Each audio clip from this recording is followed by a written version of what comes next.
Kisah ini bukanlah sekadar roman sejarah atau dongeng pelipur lara. Ini adalah manifestasi dari skenario ilahi yang sempurna, sebuah pelajaran tentang bagaimana Allah Subhanahu wa Ta'ala mengatur urusan hambanya melalui jalan yang paling tidak terduga. Kisah Yusuf dan Zulaikha adalah ujian tentang kesucian melawan godaan, keteguhan hati melawan kekuasaan, dan pada akhirnya, kemenangan iman di atas hawa nafsu. Dimulai dari titik terendah dalam hidup Nabi Yusuf alaihissalam. Seorang anak yang sangat dicintai oleh ayahnya, Nabi Yakub alaihissalam, tiba-tiba direnggut oleh kedengkian saudara-saudaranya sendiri. Ia yang bermimpi melihat 11 bintang, matahari, dan bulan bersujud kepadanya, kini mendapati dirinya di dasar sumur yang gelap, dingin, dan menakutkan. Namun, di dalam kegelapan sumur itulah cahaya takdir mulai bersinar. Allah Subhanahu wa Ta'ala, Zat yang maha lembut dalam pengaturannya, tidak membiarkan hamba pilihannya binasa. Sebuah kafilah dagang yang melintas menjadi perantara keselamatan fisiknya, meskipun itu berarti awal dari ujian barunya, perbudakan. Ia, putra seorang nabi yang mulia, cicit dari Khalilullah Ibrahim alaihissalam, dijual dengan harga yang remeh, beberapa dirham saja, di pasar budak Mesir. Disinilah, di tanah Fir'aun yang penuh kemewahan dan kekuasaan, babak baru kehidupannya yang monumental akan dimulai. Debu gurun masih menempel di pakaian lusuh Nabi Yusuf alaihissalam ketika ia berdiri di pasar budak Mesir yang riuh. Hiruk pikuk pedagang, teriakan penawar, dan tatapan menilai dari para bangsawan memenuhi udara. Namun, di tengah kerumunan manusia yang diperjualbelikan seperti barang, sosok Yusuf alaihissalam memancarkan aura yang tidak bisa disembunyikan oleh status budaknya. Meskipun wajahnya tertutup debu perjalanan, keindahan yang Allah Subhanahu wa Ta'ala anugerahkan kepadanya, yang dalam beberapa riwayat disebutkan sebagai separuh dari ketampanan dunia, bersinar menembus kemiskinannya. Itu adalah keindahan yang bukan hanya fisik, tetapi pancaran kesalehan, ketenangan, dan garis keturunan kenabian yang luhur. Adalah Kitfir, yang dikenal dengan gelar Al-Aziz, seorang menteri berpangkat tinggi di kerajaan Mesir, kepala bendaharawan negara, yang langkahnya terhenti. Matanya yang terbiasa melihat kemewahan duniawi menangkap sesuatu yang transenden pada pemuda asing ini. Al-Quran dalam surah Yusuf ayat 21 merekam momen krusial ini. Hati Al-Aziz digerakkan oleh Allah Subhanahu wa Ta'ala untuk tidak hanya melihat Yusuf sebagai pekerja, tetapi sebagai seseorang yang memiliki nilai yang jauh lebih tinggi. Ia membeli pemuda itu, membawanya keluar dari kehinaan pasar menuju pusat kekuasaan Mesir. Gerbang istana Al-Aziz yang menjulang tinggi terbuka. Nabi Yusuf alaihissalam melangkah masuk ke dunia yang sama sekali berbeda dari tenda-tenda sederhana ayahnya di kanan. Dinding-dinding berhias ukiran rumit, lantai marmer yang dingin, dan pelayan-pelayan yang berseliweran dengan pakaian halus menjadi pemandangan sehari-hari. Di dalam istana inilah pertemuan pertama yang menentukan takdir terjadi. Al-Aziz membawa Yusuf alaihissalam ke hadapan istrinya, seorang wanita bangsawan yang kecantikan dan kedudukannya termasyhur di Mesir, yang sejarah mengenalnya dengan nama Zulaikha atau Rail dalam beberapa riwayat. Di hadapan istrinya, Al-Aziz mengucapkan kalimat yang diabadikan dalam Al-Quran, sebuah instruksi yang penuh ironi jika melihat kejadian di masa depan.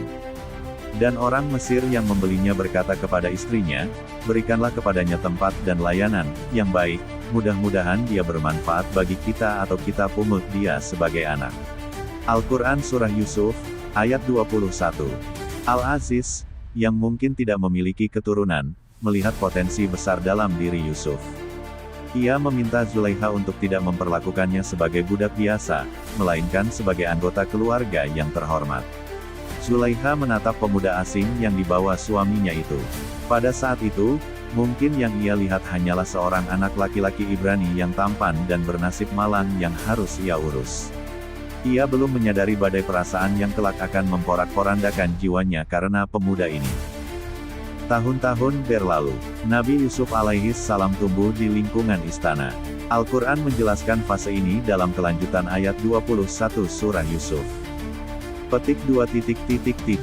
Demikianlah kami memberikan kedudukan yang baik kepada Yusuf di negeri Mesir, dan agar kami ajarkan kepadanya ta'wil mimpi. Dan Allah Maha Kuasa terhadap urusannya, tetapi kebanyakan manusia tidak mengerti.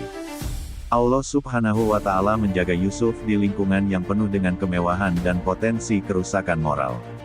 Ia tumbuh bukan hanya menjadi pria dewasa yang ketampanannya semakin sempurna dan memukau siapapun yang memandang, tetapi juga menjadi pribadi yang cerdas, amanah, dan bijaksana. Ia diberi ilmu dalam mengelola urusan dan, yang terpenting, anugerah untuk menakwilkan mimpi. Yusuf alaihi salam bergerak di dalam istana dengan penuh keanggunan. Ia mengatur urusan rumah tangga Al-Aziz dengan kejujuran yang belum pernah dilihat sebelumnya di negeri itu. Tutur katanya lembut namun tegas, perilakunya terjaga dari hal-hal yang sia-sia. Cahaya kenabian semakin kuat memancar dari dirinya seiring bertambahnya usia. Sementara itu, di sisi lain istana, mata Zulaikha mulai berubah. Rasa kasihan dan tugas keibuan yang awalnya ia rasakan perlahan terkikis, digantikan oleh kekaguman yang berbahaya. Ia menyaksikan bagaimana budak Ibrani itu tumbuh menjadi pria yang melampaui semua pria Mesir yang pernah ia kenal, baik dalam rupa maupun karakter. Setiap hari, kehadiran Yusuf di istana menjadi ujian yang semakin berat bagi Zulaikha. Ia melihat Yusuf berjalan di koridor, melihatnya mengatur para pelayan dengan adil, melihatnya menundukkan pandangan dengan penuh rasa malu dan takut kepada Tuhannya. Kekaguman itu berubah menjadi obsesi. Benih-benih cinta terlarang mulai tumbuh subur di hati sang nyonya rumah, sebuah bom waktu yang menunggu untuk meledak, menandai berakhirnya masa tenang di istana Al-Aziz dan dimulainya ujian terbesar bagi keimanan sang nabi muda.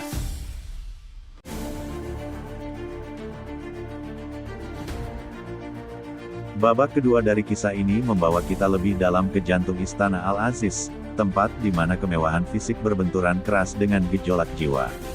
Nabi Yusuf alaihi salam kini bukan lagi sekadar remaja yang dibuang ke dalam sumur, ataupun budak baru yang kebingungan di pasar Mesir.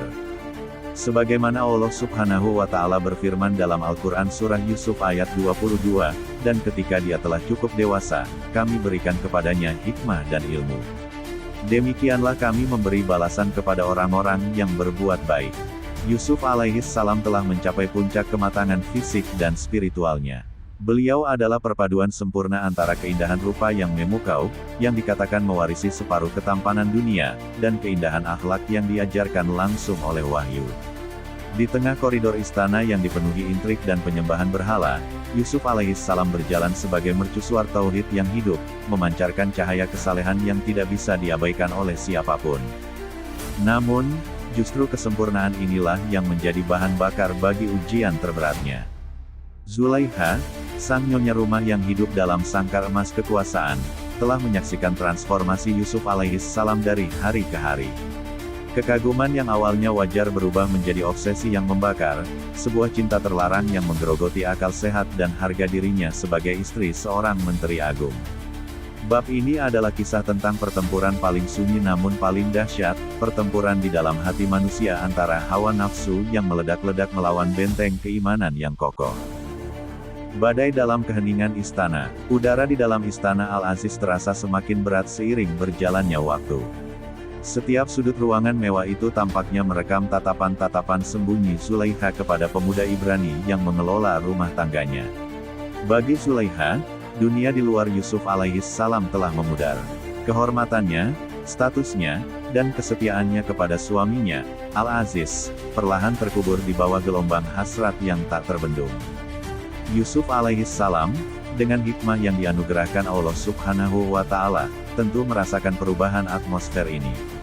Beliau menjaga jarak, menundukkan pandangan, dan semakin mendekatkan diri kepada Tuhannya. Namun, sebagai manusia yang memiliki fitrah, beliau hidup di tengah bahaya yang nyata, seperti berjalan di atas tali tipis di atas jurang api. Hingga tibalah hari yang menentukan itu.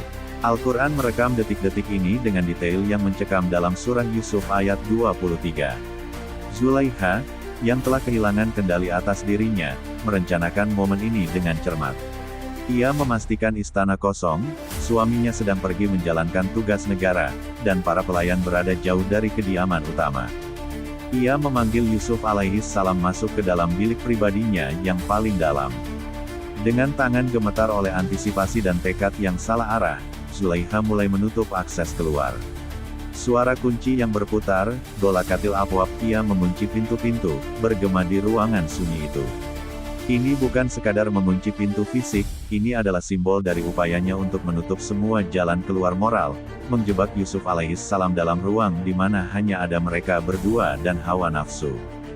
Zulaikha telah berdandan dengan segala keindahan yang bisa ditawarkan oleh kemewahan Mesir, siap menyerahkan dirinya sepenuhnya. Ia berbalik menghadap Nabi Yusuf alaihissalam dan mengucapkan dua kata yang menjadi puncak dari godaan duniawi. Hai Talak, marilah ke sini, aku siap untukmu. Pertempuran jiwa dan cahaya burhan. Ruangan itu hening, namun di dalamnya terjadi peperangan spiritual yang dahsyat. Al-Quran menggambarkan momen kerentanan manusiawi yang sangat jujur dalam ayat 24. Sungguh, perempuan itu telah berkehendak kepadanya, Yusuf. Dan Yusuf pun berkehendak kepadanya, sekiranya dia tidak melihat tanda dari Tuhannya. Sebagai seorang pemuda yang sehat, dihadapkan pada wanita tercantik dan berkuasa di negeri itu, di tempat yang tertutup aman, godaan itu adalah badai yang nyata bagi fitrah manusiawi Yusuf alaihissalam. Namun, beliau adalah seorang nabi yang maksum, terjaga dari dosa. Tepat di titik kritis di mana kehendak manusiawi hampir goyah, Allah subhanahu wa ta'ala mengirimkan pertolongannya. Laula an ra'a burhana rabbihi, sekiranya dia tidak melihat tanda, bukti dari Tuhannya. Para ahli tafsir berbeda pendapat mengenai bentuk burhan ini, ada yang menyebutnya penampakan wajah ayahnya, Nabi Yakub alaihissalam, yang sedang menggigit jari, ada pula yang menyebutnya penampakan ayat-ayat Allah yang tertulis di dinding yang memperingatkan tentang zina. Apapun bentuk fisiknya, esensi dari burhan itu adalah kesadaran mendadak dan tajam akan kehadiran Allah subhanahu wa ta'ala. Cahaya keimanan menyambar di dalam hatinya, menghapus kabut nafsu seketika. Rasa takut kepada Allah yang maha melihat, murakabatullah, mengalahkan segala ketertarikan duniawi. Dengan kekuatan iman yang telah pulih sepenuhnya, Nabi Yusuf alaihissalam memberikan jawaban yang tegas dan mengguncang jiwa Zulaikha. Beliau berseru, Ma'azallah, aku berlindung kepada Allah. Ini adalah deklarasi bahwa perlindungan sejati bukan pada pintu yang terkunci, melainkan pada Allah subhanahu wa ta'ala. Yusuf alaihissalam kemudian memberikan dua alasan fundamental atas penolakannya. Kesetiaan pada Tuan duniawi, sungguh, Tuanku Al-Aziz telah memperlakukan aku dengan baik. Yusuf alaihissalam menolak mengkhianati orang yang telah menyelamatkannya dari pasar budak dan memberinya tempat terhormat. Ini adalah puncak dari sifat amanah. Kesadaran akan akibat dosa, sesungguhnya orang-orang zalim tidak akan beruntung. Setelah mengucapkan kata-kata itu, Yusuf alaihissalam tidak tinggal diam berdebat. Beliau sadar bahwa satu-satunya cara untuk selamat dari fitnah ini adalah dengan lari secara fisik. Beliau berbalik dan berlari sekencang-kencangnya menuju pintu keluar yang terkunci. Ini adalah lari dari kemaksiatan menuju ketaatan. Gamis yang robek di belakang. Melihat tujuannya akan lolos, keputusasaan dan amarah Zulaikha memuncak. Ia mengejar Yusuf alaihissalam. Tepat sebelum Yusuf mencapai pintu, tangan Zulaikha berhasil menggapai bagian belakang pakaian Yusuf. Ia menariknya dengan kuat dalam upaya terakhir untuk menahannya. Kerak, kain gamis Nabi Yusuf alaihissalam robek memanjang dari belakang. Momen robeknya baju ini kelak akan menjadi bukti forensik ilahi yang menentukan kebenaran. Yusuf alaihissalam terus berlari, mencapai pintu, dan dengan panik mencoba membukanya. Tepat pada saat yang bersamaan, pintu terbuka dari luar. Di ambang pintu, berdiri Al-Aziz, suami Zulaikha, yang baru saja kembali. Ketiganya bertatapan dalam keheningan yang mengerikan. Babak godaan telah berakhir, dan babak fitnah baru saja dimulai.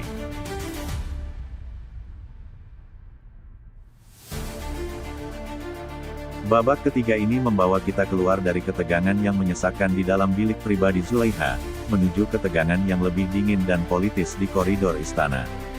Jika bab sebelumnya adalah tentang pertempuran batin melawan hawa nafsu di ruang tertutup, bab ini adalah tentang pertempuran lahiriah melawan kebohongan di ruang terbuka. Nabi Yusuf alaihissalam baru saja memenangkan kemenangan spiritual terbesar, lari dari kemaksiatan saat kesempatan terbuka lebar, berkat perlindungan Allah subhanahu wa ta'ala. Namun, di dunia yang penuh tipu daya ini, kemenangan moral seringkali diikuti oleh serangan balik yang keji. Pintu yang terbuka di akhir bab lalu bukanlah akhir dari masalah, melainkan awal dari mimpi buruk baru bernama fitnah. Fitnah, Dalam banyak ajaran Islam, digambarkan lebih kejam daripada pembunuhan, karena ia membunuh karakter, kehormatan, dan masa depan seseorang selagi mereka masih hidup. Di ambang pintu itu, 3 tokoh kunci, Yusuf yang suci, Zulaikha yang bersalah, dan Al-Aziz yang terkejut, berdiri dalam keheningan yang menentukan. Momen ini adalah titik balik di mana korban akan dituduh sebagai pelaku, dan pelaku akan bersembunyi di balik topeng korban. Bab ini akan mengulas bagaimana kebenaran, meski tampak tersudut dan tak berdaya di hadapan kekuasaan, memiliki cara tersendiri untuk bersinar. Kita akan menyaksikan bagaimana Allah Subhanahu wa Ta'ala tidak membiarkan hambanya yang tulus sendirian menghadapi tuduhan palsu, dengan menghadirkan saksi yang paling objektif, bukan manusia yang bisa berbohong, melainkan selembar kain gamis yang robek. Serangan balik sang penggoda. Pintu telah terbuka. Al-Aziz, Menteri Agung Mesir, berdiri di sana. Pemandangan di hadapannya sungguh membingungkan, istrinya yang bangsawan dan budak Ibraninya yang terpercaya. Keduanya terengah-engah di dekat pintu dalam keadaan yang mencurigakan. Dalam situasi yang sangat genting ini, naluri bertahan hidup Zulaikha mengambil alih dengan kecepatan yang menakutkan. Rasa malu dan frustrasi karena ditolak berubah seketika menjadi energi untuk membalikkan fakta. Sebelum Yusuf alaihissalam atau Al-Aziz sempat berbicara, Zulaikha melancarkan serangan preventif. Al-Quran Surah Yusuf ayat 25 merekam tuduhan licik ini dengan presisi. Dan keduanya berlomba-lomba menuju pintu, dan perempuan itu menarik baju gamisnya Yusuf dari belakang hingga koyak, dan keduanya mendapati suami perempuan itu di depan pintu.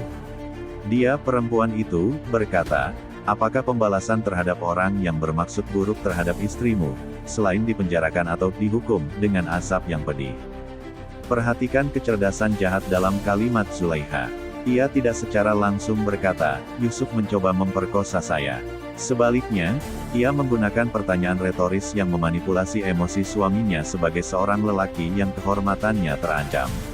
Ia langsung melompat pada tuntutan hukuman, penjara atau siksaan pedih, seolah-olah kesalahan Yusuf adalah fakta yang sudah terbukti. Ini adalah taktik klasik pelaku fitnah, berteriak paling keras sebagai korban untuk menutupi kejahatan sendiri. Pembelaan yang tenang dari sang nabi.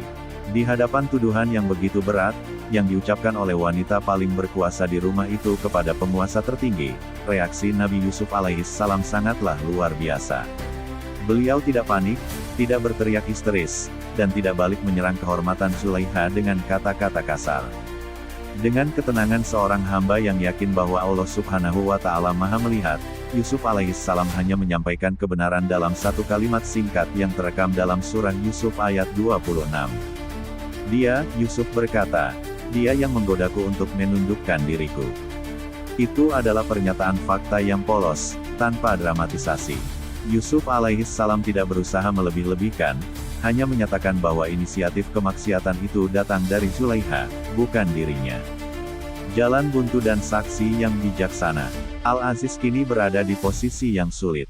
Di satu sisi adalah istrinya yang cantik dan berasal dari kelas bangsawan, yang sedang menangis menuntut keadilan. Di sisi lain adalah Yusuf, pemuda yang selama ini dikenalnya sangat jujur, amanah, dan berakhlak mulia. Siapa yang harus dipercaya? Dalam situasi kebuntuan inilah Allah Subhanahu wa Ta'ala menurunkan pertolongan melalui logika manusiawi. Al-Quran menyebutkan kehadiran seorang saksi dari keluarga wanita itu, surah Yusuf ayat 26. Para ahli tafsir berbeda pendapat mengenai siapa saksi ini, ada yang mengatakan dia adalah seorang bayi yang secara ajaib berbicara. Namun pendapat yang lebih kuat dan rasional seperti yang dipegang oleh Ibnu Abbas dan Mujahid, adalah bahwa dia adalah seorang pria bijaksana dari kerabat Zulaikha yang kebetulan berada di dekat situ atau dipanggil untuk menengahi. Saksi ini tidak mengaku melihat kejadian tersebut, tetapi ia menawarkan metode forensik yang cerdas untuk menentukan kebenaran. Ia berkata, dalam surah Yusuf ayat 26-27. Jika baju gamisnya koyak di bagian depan, maka perempuan itu benar, dan dia, Yusuf termasuk orang-orang yang dusta. Dan jika baju gamisnya koyak di bagian belakang, maka perempuan itulah yang dusta, dan dia, Yusuf termasuk orang-orang yang benar. Logika ini tak terbantahkan. Jika Yusuf yang menyerang Zulaikha, maka Zulaikha akan melawan dari depan, menyebabkan baju Yusuf robek di bagian dada atau kerah. Namun, jika Yusuf berlari menjauh dan Zulaikha mengejarnya untuk menahan, maka Zulaikha hanya bisa menggapai bagian belakang bajunya. Momen kebenaran pun tiba, mata semua orang tertuju pada gamis Nabi Yusuf alaihi salam. Al-Quran Surah Yusuf ayat 28 menggambarkan hasilnya. Maka ketika dia, suami perempuan itu, melihat baju gamisnya, Yusuf koyak di bagian belakang. Bukti fisik itu berbicara lebih lantang daripada 1000 kata. Robekan di punggung itu adalah saksi bisu dari pelarian Yusuf menuju ketaatan dan pengejaran Zulaikha dalam nafsu. Kebenaran bersinar terang, Yusuf alaihi salam tidak bersalah. Melihat bukti tak terbantahkan ini, Da'a Al-Aziz tidak punya pilihan selain mengakui fakta. Ia berkata kepada istrinya, "Petik 2. Sungguh, ini adalah tipu dayamu. Tipu dayamu benar-benar hebat." Qs Yusuf, 28. Namun, respons Al-Aziz selanjutnya menunjukkan kelemahan karakter seorang pejabat yang lebih mementingkan reputasi daripada menghukum istrinya yang telah berkhianat dan memfitnah, atau memberikan rehabilitasi nama baik secara resmi kepada Yusuf. Ia justru ingin menutup kasus ini secepatnya agar tidak menjadi skandal publik. Dalam surah Yusuf ayat 29, Al-Aziz memberikan instruksi penutup. "Wahai Yusuf, lupakanlah ini, dan wahai istriku, mohonlah ampunan atas dosamu, karena sesungguhnya engkau termasuk orang-orang yang bersalah." Yusuf diminta untuk melupakan, sebuah permintaan yang tidak adil bagi korban fitnah. Sementara Zulaikha hanya diminta untuk memohon ampun secara pribadi. Masalah di dalam istana mungkin dianggap selesai oleh Al-Aziz, tetapi seperti api dalam sekam, berita tentang kejadian menggemparkan ini mulai merembes keluar dari dinding istana, siap membakar seluruh kota.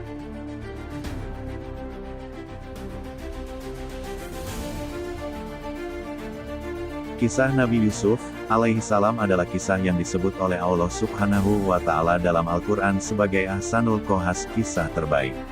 Ini bukan sekadar cerita tentang romansa atau intrik istana, melainkan sebuah pelajaran mendalam tentang kesabaran, integritas, dan perlindungan Allah terhadap hambanya yang ikhlas. Setelah kegagalan Zulaikha istri Al-Aziz, dalam upayanya merayu Yusuf di dalam kamar yang terkunci, berita tentang skandal tersebut tidak bisa dibendung di balik tembok istana.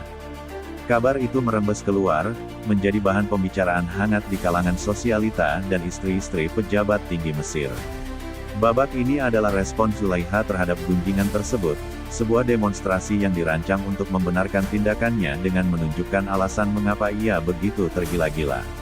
Ini adalah momen di mana keindahan fisik ciptaan Allah bertemu dengan kelemahan manusiawi, dan di mana keteguhan iman Yusuf kembali diuji di hadapan publik.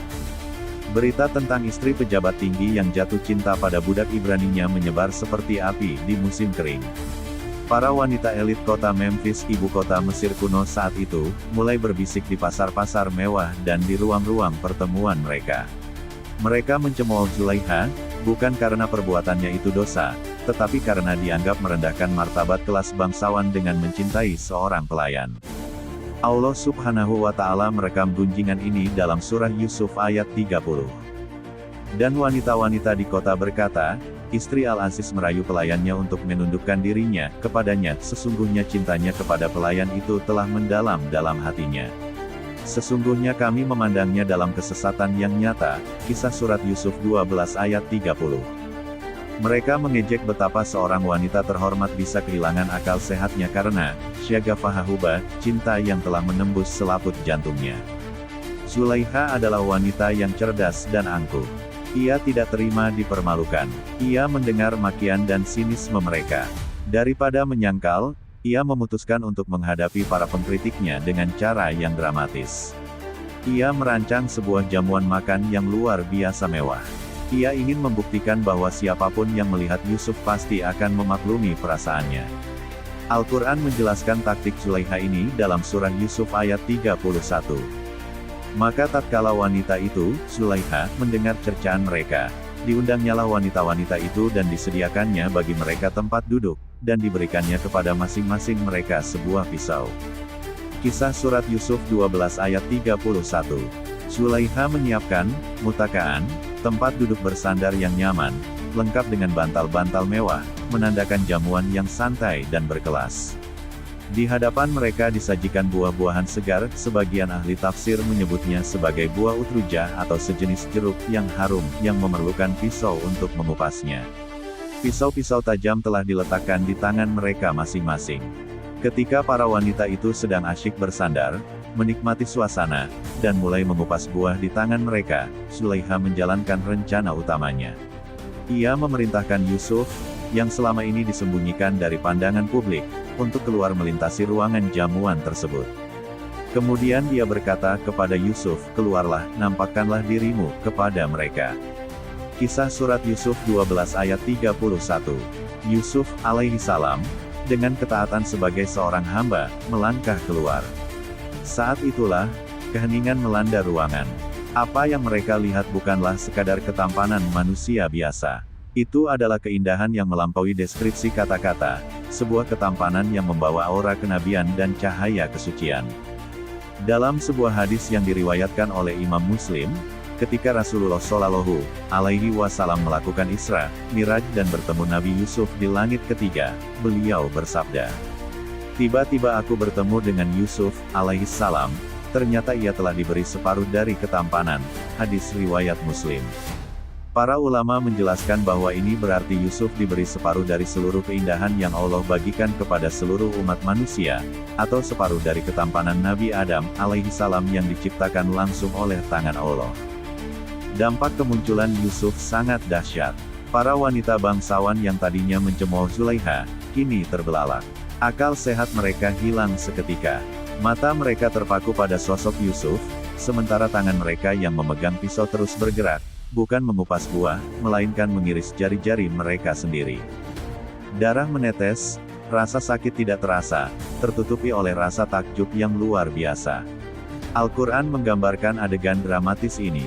Maka tatkala wanita-wanita itu melihatnya, mereka kagum kepada keelokan rupanya, dan mereka melukai jari tangannya dan berkata, "Maha sempurna Allah, ini bukanlah manusia. Sesungguhnya ini tidak lain hanyalah malaikat yang mulia." Kisah Surat Yusuf 12 ayat 31. Kata Akbarnahu menunjukkan kekaguman yang sangat besar. Mereka berseru, "Hasya lillah, Maha Suci Allah," sebuah ungkapan spontan melihat ciptaan yang begitu sempurna, hingga mereka menyimpulkan bahwa Yusuf pasti bukan manusia, melainkan malaikat yang menjelma. Melihat reaksi para tamunya, darah di tangan mereka dan pengakuan lisan mereka, Zulaikha merasa menang. Ia telah membuktikan poinnya. Dengan penuh percaya diri, ia berdiri di hadapan wanita-wanita yang kini terluka dan terhina oleh kesombongan mereka sendiri. Ia tidak lagi menyembunyikan niatnya. Ia mengakui secara terbuka di hadapan mereka bahwa ia memang telah berusaha menggoda Yusuf, dan ia menegaskan bahwa Yusuf telah menolak dengan keras istasama, menjaga kesuciannya dengan sungguh-sungguh. Wanita itu berkata, "Itulah dia orang yang kamu cela aku karena tertarik kepadanya, dan sesungguhnya aku telah menggoda dia untuk menundukkan dirinya kepadaku, akan tetapi dia menolak dengan kesungguhan." Kisah Surah Yusuf 12 ayat 32. Namun, pengakuan ini segera berubah menjadi ancaman tirani. Zulaikha, dengan kekuasaannya, memberikan ultimatum kepada Yusuf di depan semua orang. Dan sesungguhnya jika dia tidak menaati apa yang aku perintahkan kepadanya, niscaya dia akan dipenjarakan dan dia akan termasuk golongan orang-orang yang hina. Kisah Surah Yusuf 12 ayat 32. Ini adalah ujian yang jauh lebih berat bagi Yusuf. Ia kini tidak hanya menghadapi rayuan satu wanita di ruang tertutup, tetapi tekanan kolektif dari seluruh wanita elit Mesir dan ancaman nyata kekuasaan negara berupa penjara bawah tanah yang mengerikan. Di tengah kepungan fitnah yang memuncak ini, Yusuf, alaihi salam tidak berpaling kepada manusia. Ia tidak memohon belas kasihan Zulaikha atau mencari dukungan para wanita itu. Ia langsung menghadapkan wajahnya kepada Allah Subhanahu wa Ta'ala. Ia menyadari kelemahan fitrah manusiawinya jika tidak dijaga oleh Allah. Ia lebih memilih penderitaan fisik di penjara yang gelap dan lembab daripada harus bermaksiat kepada Tuhannya. Ini adalah puncak ketakwaan seorang pemuda. Doa Nabi Yusuf yang tulus direkam dalam ayat selanjutnya. Lebih besar dari Yusuf berkata, "Wahai Tuhanku, penjara lebih aku sukai daripada memenuhi ajakan mereka kepadaku." Dan jika tidak engkau hindarkan aku dari tipu daya mereka, tentu aku akan cenderung untuk memenuhi keinginan mereka, dan tentulah aku termasuk orang-orang yang bodoh. Kisah Surah Yusuf 12 ayat 33. Allah Maha mendengar. Dia mengabulkan doa hambanya yang tulus. Meskipun pada akhirnya Yusuf harus masuk penjara, itu adalah bentuk perlindungan Allah baginya dari fitnah yang lebih besar di istana, sebuah fase uslah pengasingan sebelum ia diangkat ke derajat yang lebih tinggi di kemudian hari.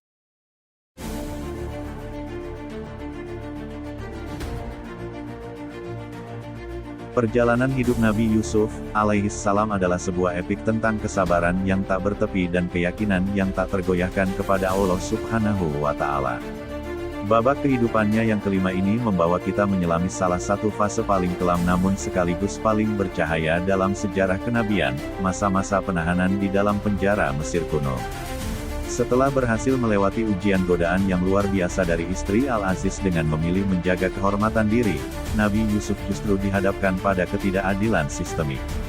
Beliau memilih dinginnya jeruji besi daripada panasnya kemaksiatan, sebuah pilihan yang mengantarkannya pada periode pengasingan fisik yang panjang. Namun, bagi seorang Nabi Allah, penjara bukanlah sekadar tempat hukuman atau kuburan bagi harapan. Penjara, dalam skenario ilahi yang agung, bertransformasi menjadi sebuah madrasah ruhani dan mimbar dakwah yang sunyi. Di tempat di mana harapan kebanyakan manusia mati, cahaya kenabian Yusuf justru bersinar semakin terang.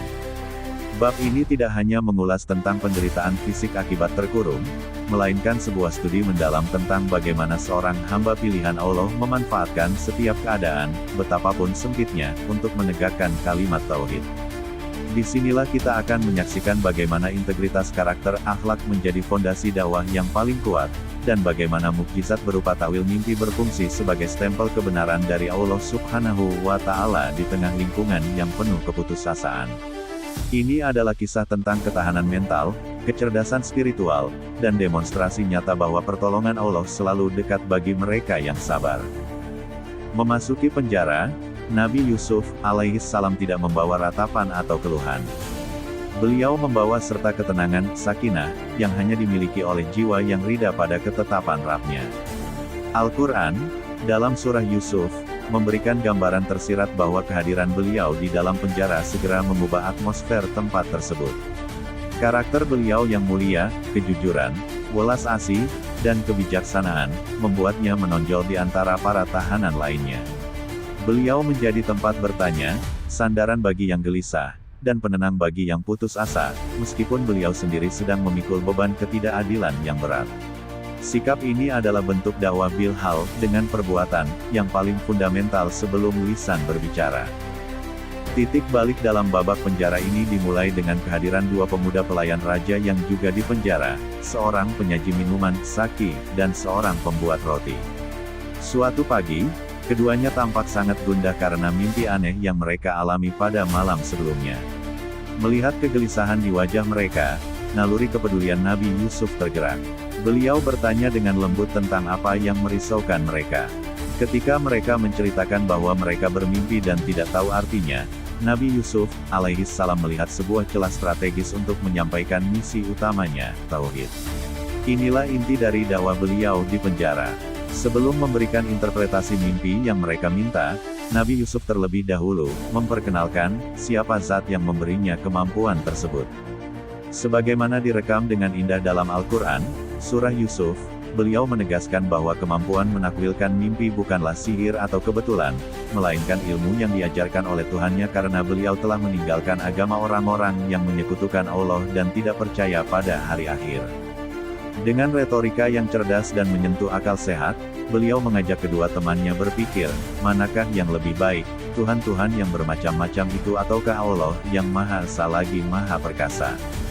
Beliau menegaskan bahwa apa yang disembah selain Allah hanyalah nama-nama kosong yang dibuat-buat oleh manusia. Ini adalah proklamasi tauhid yang berani di jantung kekuasaan Fir'aun yang paganistik. Nabi Yusuf memanfaatkan kebutuhan mereka akan jawaban untuk menyuntikkan kebenaran fundamental tentang eksistensi Tuhan.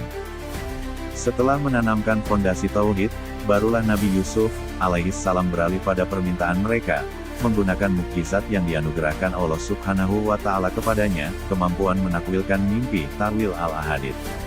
Kepada penyaji minuman yang bermimpi memeras anggur, Yusuf memberikan kabar gembira, ia akan selamat, dibebaskan, dan kembali pada pekerjaannya melayani raja. Namun, kepada pembuat roti yang bermimpi membawa keranjang roti di atas kepalanya lalu burung memakannya, Yusuf harus menyampaikan kebenaran yang pahit dengan jujur, ia akan dihukum mati dengan cara disalib, dan burung akan memakan sebagian dari kepalanya. Nabi Yusuf menutup takwilnya dengan ketegasan seorang nabi, telah diputuskan perkara yang kamu berdua tanyakan. Ini menunjukkan kepastian dari ilmu yang bersumber dari wahyu, bukan sekadar tebakan. Di akhir sesi tersebut, sisi manusiawi Nabi Yusuf, alaihis salam muncul. Beliau berpesan kepada si penyaji minuman yang diprediksi selamat. Sebutkanlah keadaanku kepada tuanmu, Raja. Ini adalah ikhtiar, usaha, manusiawi yang wajar untuk mencari keadilan. Namun, skenario Allah Subhanahu wa Ta'ala jauh lebih agung dari rencana manusia. Setan membuat si penyaji minuman melupakan pesan Yusuf segera setelah ia bebas dan kembali menikmati kemewahan istana. Akibat kelupaan manusiawi ini, Nabi Yusuf harus tetap mendekam di dalam penjara selama beberapa tahun lagi. Dalam Al-Quran disebut bita sinin, biasanya diartikan antara 3 hingga 9 tahun tambahan. Bab ini mengajarkan kita bahwa meskipun dakwah telah disampaikan dan mukjizat telah ditunjukkan, pertolongan Allah datang pada waktu yang paling tepat menurut perhitungannya, bukan menurut ketergesaan kita. Masa perpanjangan di penjara ini adalah periode pematangan akhir, memastikan bahwa ketika Yusuf keluar nanti, ia sepenuhnya siap memikul tanggung jawab besar dalam menyelamatkan Mesir, dengan ketergantungan mutlak hanya kepada Allah Subhanahu wa Ta'ala.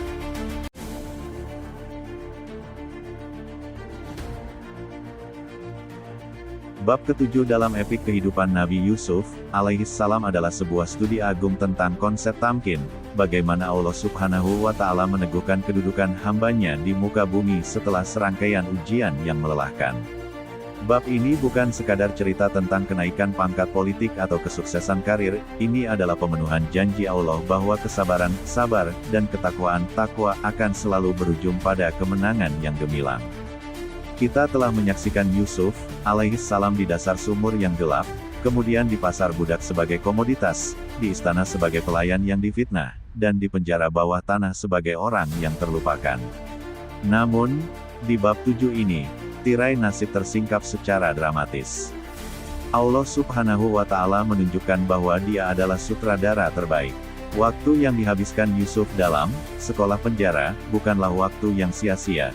Itu adalah kawah candra di muka yang membentuk karakter kepemimpinan yang tangguh, yang tidak akan silau oleh kilau emas istana maupun gentar oleh ancaman kelaparan global. Bab ini mengajarkan kita pelajaran fundamental tentang kepemimpinan dalam Islam, bahwa kekuasaan bukanlah hak istimewa yang harus diperebutkan, melainkan beban amanah yang harus diminta hanya jika seseorang memiliki kapabilitas ahliyah untuk memikulnya demi kemaslahatan umat. Kita akan melihat bagaimana Yusuf, alaihis salam, dengan bimbingan wahyu, mengambil alih kemudi negara adidaya Mesir tepat sebelum badai krisis menghantam, mengubah potensi bencana nasional menjadi kisah sukses manajemen logistik terbesar dalam sejarah kuno. Setelah drama pembersihan nama baik di hadapan para wanita Mesir, Nabi Yusuf, alaihis salam akhirnya melangkah keluar dari penjara. Beliau tidak keluar sebagai pesakitan yang diampuni, melainkan sebagai pemenang moral yang kebenarannya telah diakui oleh kawan maupun lawan. Saat dibawa ke hadapan Raja Mesir, terjadilah dialog yang menentukan. Raja, yang sebelumnya hanya mendengar tentang Yusuf dari laporan penyaji minuman dan hasil investigasi, kini berhadapan langsung dengan sosok yang memancarkan haibah kewibawaan, kenabian dan kecerdasan luar biasa. Setiap kata yang diucapkan Yusuf, setiap nasihat yang diberikannya, semakin meyakinkan Raja bahwa pria di hadapannya bukanlah manusia biasa. Al-Quran merekam momen pengakuan total ini dalam surah Yusuf ayat 54. Dan Raja berkata, "Bawalah Yusuf kepadaku, agar aku memilih dia sebagai orang yang rapat kepadaku." Maka tatkala Raja telah bercakap-cakap dengan dia, dia berkata, "Sesungguhnya kamu, mulai hari ini menjadi seorang yang berkedudukan tinggi lagi dipercayai pada sisi kami." Raja menyadari bahwa Yusuf memiliki solusi yang tidak dimiliki oleh seluruh penasihat kerajaannya. Yusuf adalah satu-satunya orang yang memahami peta jalan masa depan Mesir selama 15 tahun ke depan, 7 tahun subur, 7 tahun paceklik, dan 1 tahun pemulihan.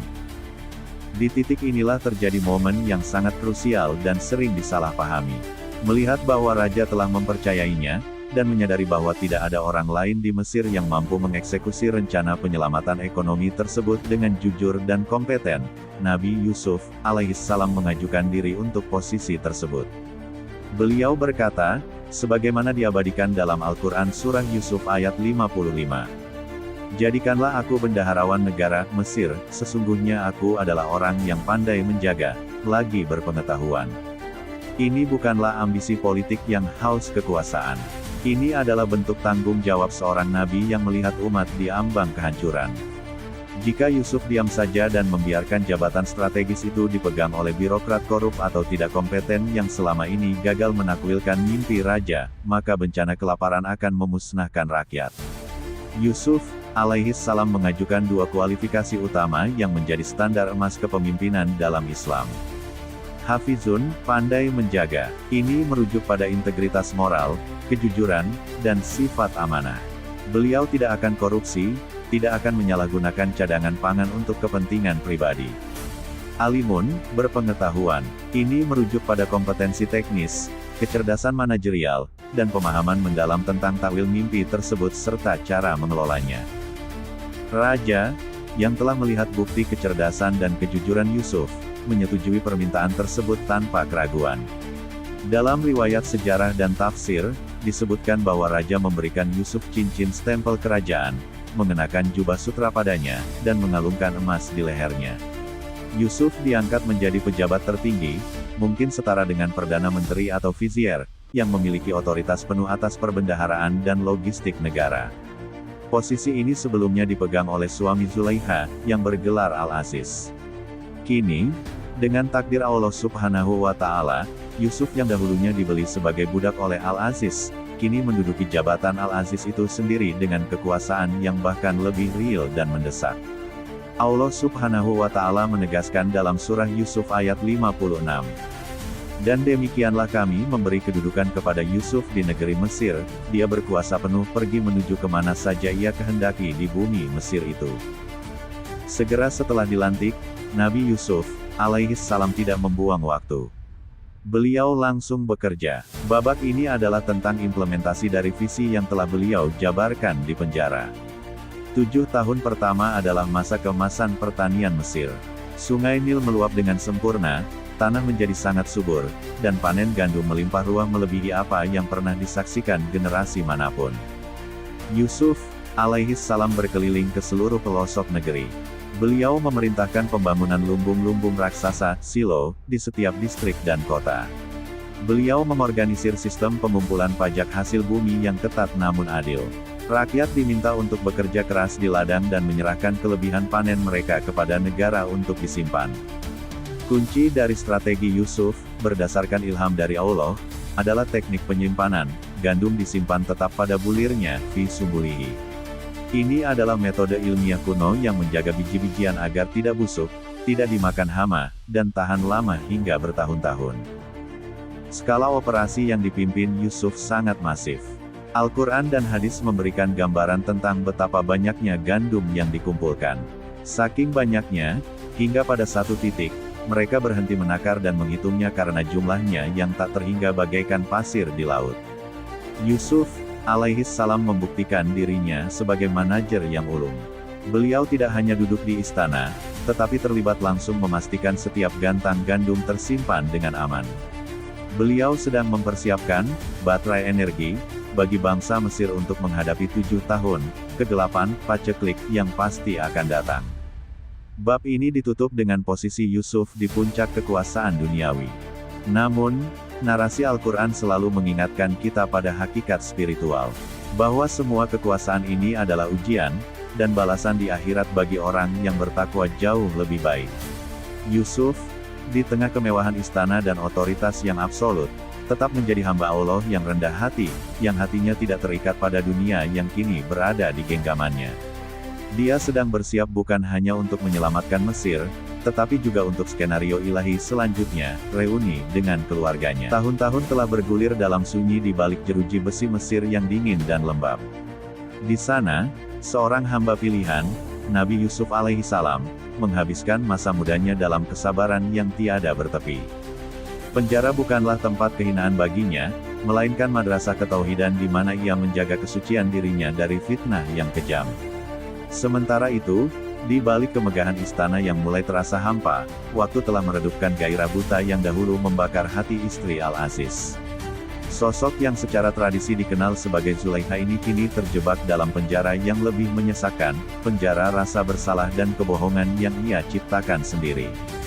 Bab ini tidak akan mengisahkan romansa fana yang biasa didengar dalam hikayat, melainkan sebuah peristiwa yang jauh lebih agung, pertemuan kembali dua jiwa di bawah naungan kebenaran mutlak. Ini adalah narasi tentang bagaimana Allah Subhanahu wa Ta'ala memulihkan martabat kekasihnya dan secara bersamaan membuka pintu kasih sayang bagi seorang pendosa yang jiwanya telah remuk oleh penyesalan. Penyatuan, dalam bab ini adalah bersatunya kembali fakta-fakta yang lama terdistorsi, melahirkan keberkahan yang menghapus duka dan menggantinya dengan keadilan yang bersinar terang. Skenario langit mulai bekerja ketika Raja Mesir mengalami mimpi yang mengguncang jiwanya, 7 ekor sapi kurus memakan 7 ekor sapi gemuk. Ketika tak ada satupun cerdik pandai sanggup menafsirkannya, Nabi Yusuf alaihissalam dari balik sel penjara memberikan jawaban yang bukan hanya akurat, tetapi juga memberikan solusi ekonomi bagi masa depan bangsa. Terpesona oleh kecerdasan luar biasa itu, Raja memerintahkan agar Yusuf segera dibebaskan dan dihadirkan ke hadapannya. Namun, Nabi Yusuf alaihissalam menunjukkan integritas yang tak tergoyahkan. Ia menolak untuk melangkah keluar dari penjara sebagai orang yang menerima pengampunan atas kesalahan yang tidak pernah dilakukannya. Ia ingin kebebasannya tegak di atas pondasi kehormatan. Sebagaimana yang diabadikan dalam surah Yusuf ayat 50, beliau berpesan kepada utusan raja. Kembalilah kepada tuanmu dan tanyakan kepadanya bagaimana halnya perempuan-perempuan yang telah melukai tangannya. Sungguh, Tuhanku maha mengetahui tipu daya mereka. Permintaan ini adalah sebuah langkah strategis untuk membuka kembali lembaran hitam masa lalu, agar sejarah mencatat bahwa utusan Allah Subhanahu wa Ta'ala adalah manusia yang paling bersih hatinya. Menanggapi permintaan tersebut, Raja Mesir mengumpulkan para wanita bangsawan yang dahulu hadir dalam jamuan makan penuh drama, di mana mereka terpesona oleh ketampanan Yusuf hingga tanpa sadar melukai tangan mereka sendiri.